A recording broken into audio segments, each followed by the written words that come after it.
Hello friends, इस बार हम एक ऐसी कहानी पर चर्चा करेंगे जो एक फिक्शन यानी कि उपन्यास होकर भी हमें एक बहुत महत्वपूर्ण और प्यारी सी सीख देती है। आज की हमारी बुक समरी है all the light we cannot see by Anthony Doerr. वैसे तो यह कहानी द्वितीय विश्व युद्ध पर आधारित है, परंतु इसका मेन फोकस दो लोगों पर रहता है, मरी लॉर और वर्नर। इस कहानी में इन दोनों की परवरिश और स्ट्रगल यानी कि संघर्ष को उजागर किया गया है। तो चलिए स्टार्ट करते हैं। मरी लॉर का जीवन बहुत ही सरल और खुशहाल होता है। वह पेरिस में अपने पिता के साथ रहती है, जो एक म्यूजियम में काम करते हैं। बचपन में ही अंधी हो जाने के बावजूद मरी लॉर अपने पिता के सहारे एक सामान्य जीवन जीने का प्रयास करती है। उसके पिता ने उसके लिए शहर का एक नक्शा बनाकर रखा है ताकि वह खुद से चल सके और कहीं भी अकेले आ जा सके। परंतु जब जर्मन सेना फ्रांस पर हमला करती है तो वह अपने पिता के साथ सुरक्षित स्थान की खोज में सेंट मालो नामक शहर में चली जाती है, जहां उसके दूर के रिश्तेदार रहते हैं। यहाँ युद्ध के दौरान उसे आत्मनिर्भर बनना पड़ता है। यहाँ भी उसके पिता उसके लिए इस नए शहर का नक्शा बनाते हैं और साथ ही उसे एक महत्वपूर्ण जिम्मेदारी भी दी जाती है, सी ऑफ फ्लेम्स नामक एक दुर्लभ हीरा, जिसे सुरक्षित रखना उसका कर्तव्य बन जाता है। दूसरी ओर वर्नर की कहानी जर्मनी से शुरू होती है। वर्नर एक अनाथ है जिसने गरीबी में जीवन गुजारा है। वह रेडियो और टेक्नोलॉजी में बहुत रुचि रखता है। उसकी यही रुचि उसे जर्मन सेना में भर्ती करवा देती है। ना चाहने के बावजूद उसे सेना में जाना पड़ता है। सेना में वर्नर की जिम्मेदारी रेडियो सिग्नल पकड़ना और दुश्मनों की लोकेशन का पता लगाना होती है। वर्नर के लिए यह सब आसान नहीं है, क्योंकि उसके सामने ऐसी नैतिक दुविधाएं आती हैं जिनसे जूझना उसके लिए कठिन हो जाता है। उसे इस बात का एहसास होता है कि वह जिस सेना के लिए काम कर रहा है वह निर्दोष लोगों को नुकसान पहुंचा रही है। मरी लॉर और वर्नर में एक कॉमन चीज होती है। जब वो दोनों छोटे थे तो दोनों ही एक रेडियो चैनल पर आने वाले एक प्रोफेसर के शो को सुनते थे। प्रोफेसर हमेशा सच्चाई, ज्ञान, साहस, रोशनी के बारे में बातें करते थे और उनकी इन बातों का मरी लॉर और वर्नर पर बहुत प्रभाव पड़ा। जर्मन सेना में भर्ती होकर उनके रूल्स और रेगुलेशन में काम करते हुए भी वर्नर के दिल की सच्चाई और अच्छाई खत्म नहीं हुई।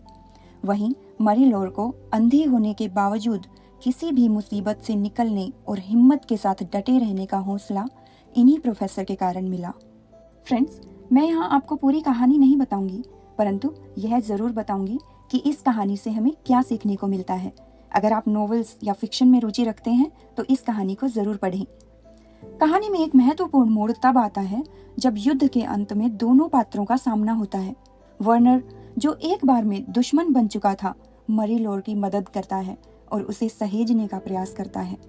इस मुलाकात में दोनों एक दूसरे की भिन्नता के बावजूद मानवता की समानता को महसूस करते हैं। All the light we cannot see का संदेश बहुत गहरा और इमोशनल है। यह कहानी यह बताती है कि युद्ध के समय में भी मानवता, करुणा, दया जैसे गुणों का अस्तित्व होता है, जो हम सब के भीतर एक रोशनी के रूप में बसा हुआ है। इस रोशनी का अर्थ केवल किसी वस्तु को देख पाना नहीं है, बल्कि अंदर की सच्चाई और अच्छाई को पहचानना भी है। मरी लॉर और वर्नर दोनों जीवन के अंधकार में उस प्रकाश को ढूंढते हैं जो उन्हें सही दिशा दिखाता है। इसके अलावा यह कहानी हमें यह भी सिखाती है कि परिस्थितियां चाहे जितनी भी कठिन हो, हमें उम्मीद नहीं छोड़नी चाहिए। मरी लॉर, जो अंधी है और युद्ध की परिस्थितियों में फंसी हुई है, अपने अदम्य साहस और आशा के बल पर कठिनाइयों का सामना करती है। वहीं वर्नर भी अपने भीतर की मानवता और सत्य की खोज करता है, भले ही उसे इसका मूल्य ही क्यों न चुकाना पड़े।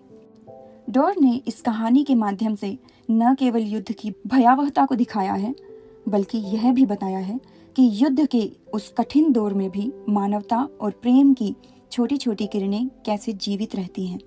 ये किरणें हमें यह समझने में मदद करती हैं कि युद्ध में कोई असली विजेता नहीं होता, हर कोई हारता है, चाहे वह किसी भी पक्ष का हो। इस तरह यह कहानी हमें यह संदेश देती है कि जीवन में अच्छाई, करुणा और प्रेम को हर स्थिति में बनाए रखना ही असली जीत है। यह कहानी हमें बताती है कि इंसान की वास्तविक शक्ति उसके हथियारों या बाहरी संसाधनों में नहीं, बल्कि उसके भीतर की अच्छाई और करुणा में होती है। हम सीखते हैं कि परिस्थितियों के बावजूद भी अगर हम मानवता का साथ नहीं छोड़ते तो हम किसी भी अंधेरे में अपना रास्ता खोज सकते हैं। सो फ्रेंड्स, उम्मीद करती हूँ आपको यह समरी पसंद आई होगी। अगर आप कोई पर्टिकुलर बुक सजेस्ट करना चाहते हैं तो प्लीज कमेंट में बताइए। I will prepare a summary on that. Thank you so much for listening.